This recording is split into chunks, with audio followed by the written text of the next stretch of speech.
Welcome to San Mateo County Today. Conversations with government leaders throughout San Mateo County. Here's your host, Marshall Wilson. Welcome to San Mateo County Today. I'm your host, Marshall Wilson. We have a great program today with the mayor of the City of Good Living, that is San Carlos, Cameron Johnson. Cameron, thanks for joining us. Thanks, Marshall. It's good to be here. Good. We have a countywide audience, and some people may not be familiar with you, so let's start off by telling us a bit about yourself. Sure. So I'm a Bay Area native. I grew up in the East Bay. My day job is that I work in product development for Netflix. But I have about 20 years of government experience in different capacities. Right out of college, I served as a staff person for a member of Congress. Right out of graduate school, I served on a couple local boards and commissions, including the San Mateo County Mental Health and Substance Abuse Commission.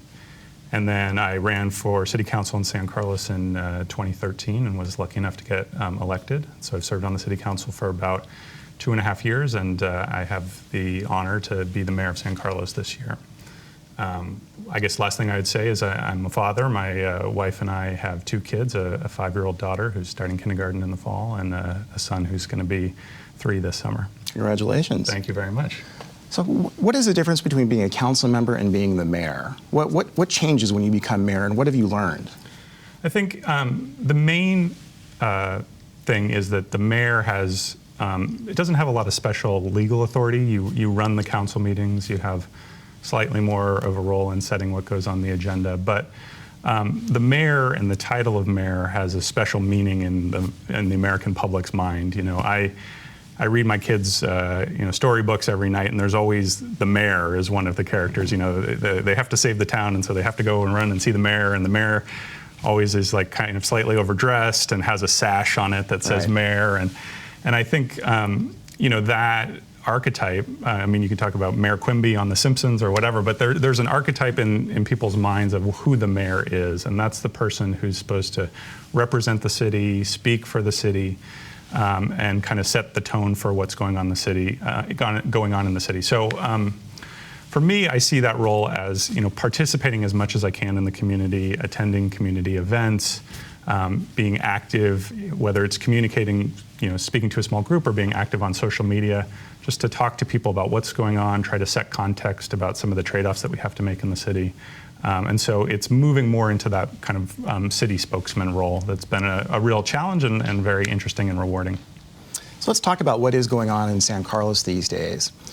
So San Carlos is known as the City of Good Living, but you're under a lot of pressure these days. I think that, and good living means different things to different people. San Carlos has really undergone a lot of changes, and from what was really sort of a sleepy suburb to now it's really a destination, and you're fighting these almost urban problems now of traffic and congestion. So tell us a little bit about how you're trying to manage that. Sure, yeah, I mean, I don't think that's unique necessarily to San Carlos. It's happening all over the Bay Area. But I think you're right, San Carlos is a very coveted place to live. The way I think about it is if you wanted to design the perfect city, I think you'd want to have 5 elements. One is you'd want to have access to great paying jobs. The second is you'd want to have excellent public schools. Third, you'd want to have a low crime, very safe city. Fourth, you'd want to have a sense of community, connection to your neighbors, local community organizations that are participating in community life. And then fifth, you'd want to have a charming downtown where you could go have a cup of coffee. And I think San Carlos checks all of those boxes, and I think that's why people are from all over the country, all over the world, want to move to the city. But what's happening is that the technology economy, the internet economy, is growing really tremendously. If you look at even just the top 16 internet companies that surround us in the Bay Area, they have today about 1 million global employees.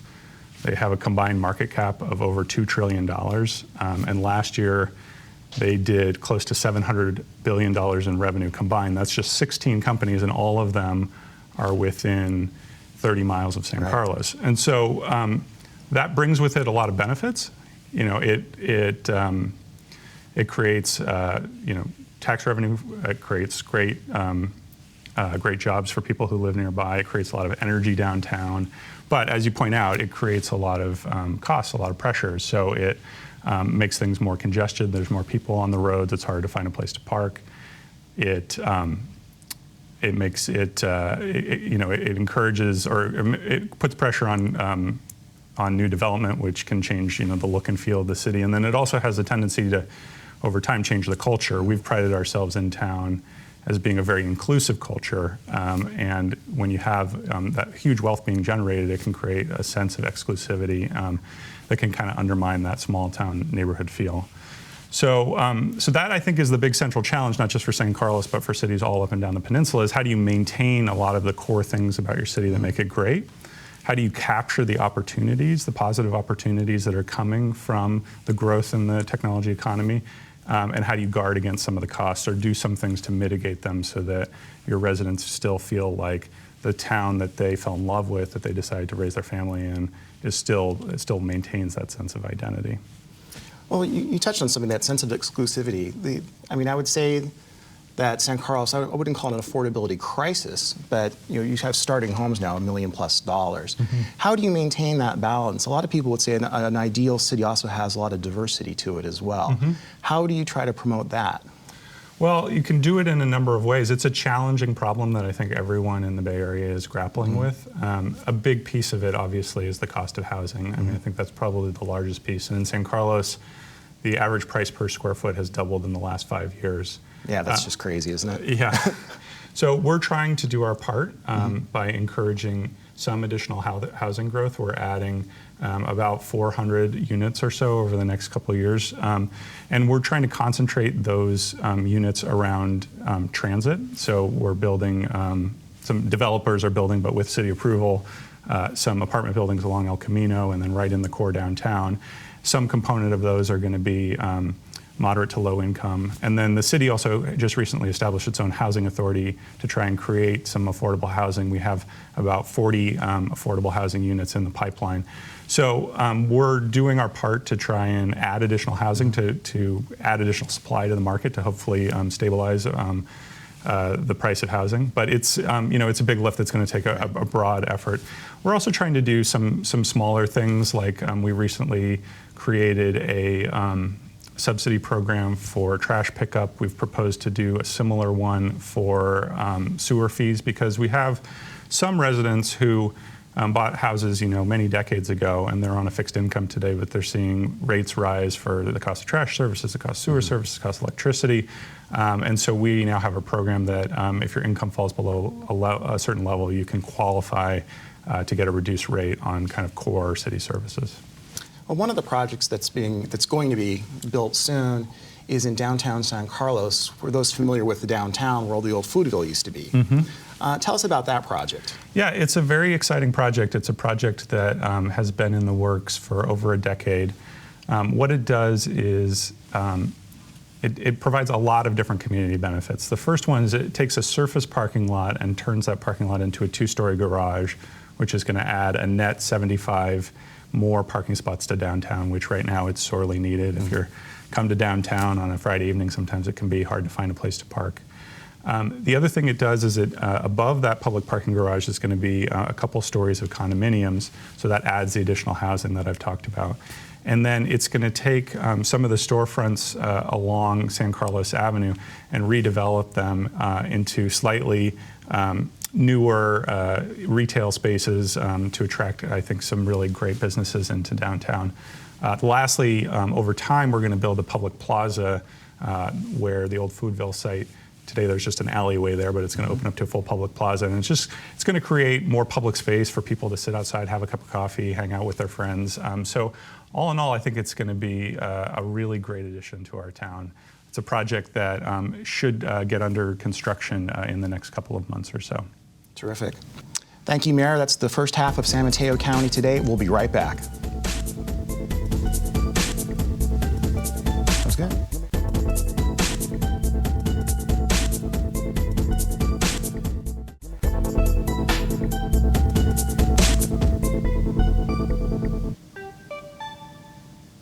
Welcome back to San Mateo County Today.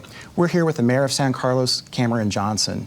So Cameron, we were just talking about some of the development downtown, and recently the city passed some legislation to help maintain that small town feel of San Carlos. So tell us about that.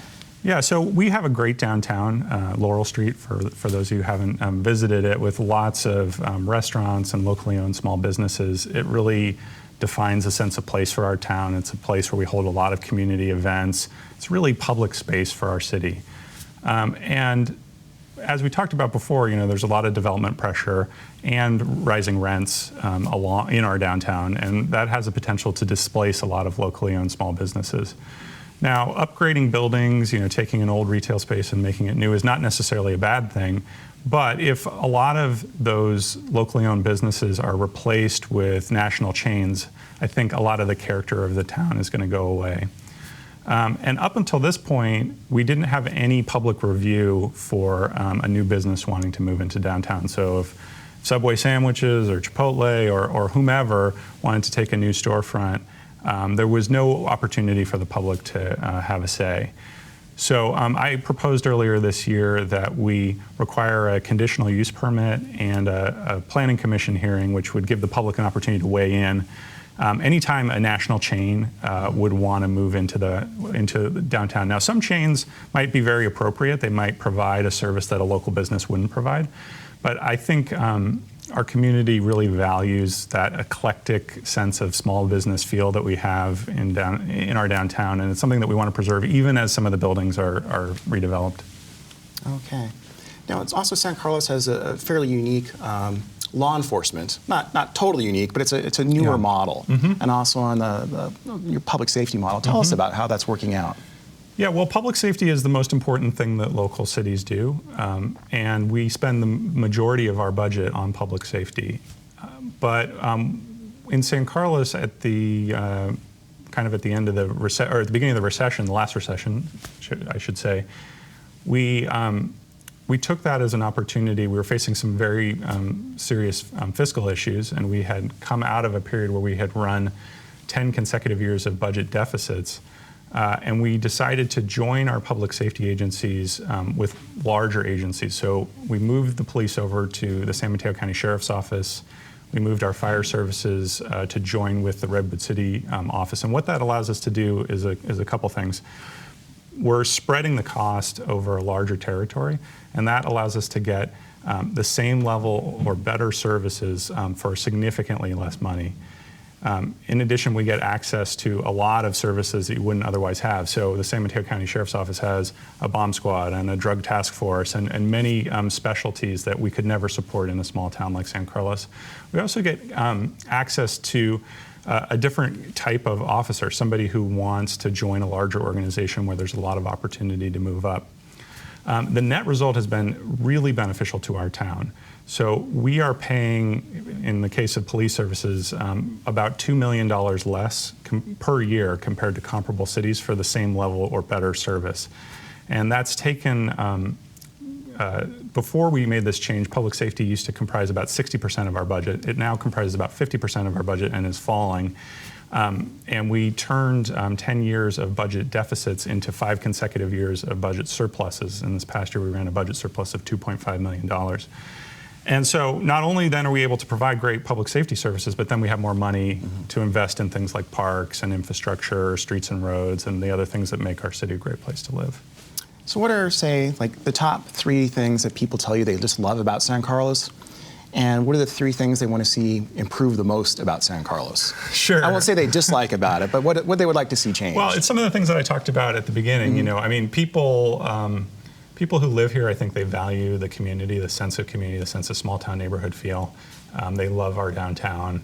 They love that we have outstanding schools. They love our parks and facilities. I think, we recently did a citizen survey, which we do every 2 years, and over 95% of residents said that the quality of life in San Carlos was very good or excellent. So we think that that's just a reflection of, that things are really great in San Carlos right now. People really enjoy what the city has to offer.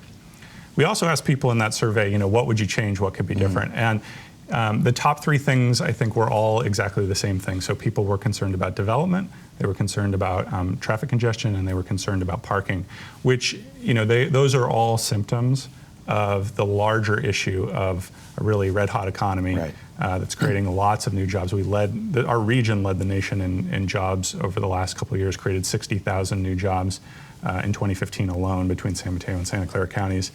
And so we're trying to be very sensitive to those kinds of things. We're trying to be very thoughtful about what kind of development we allow. We want to make sure it has a very clear public benefit, and that it's done in a way that fits into the scale of our town.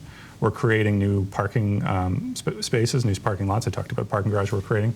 And then on traffic congestion, we have some big projects coming to try and address a couple areas where there's serious congestion, including the Holly 101 interchange and the intersection in between Carlmont and Tierra Linda Middle School. So.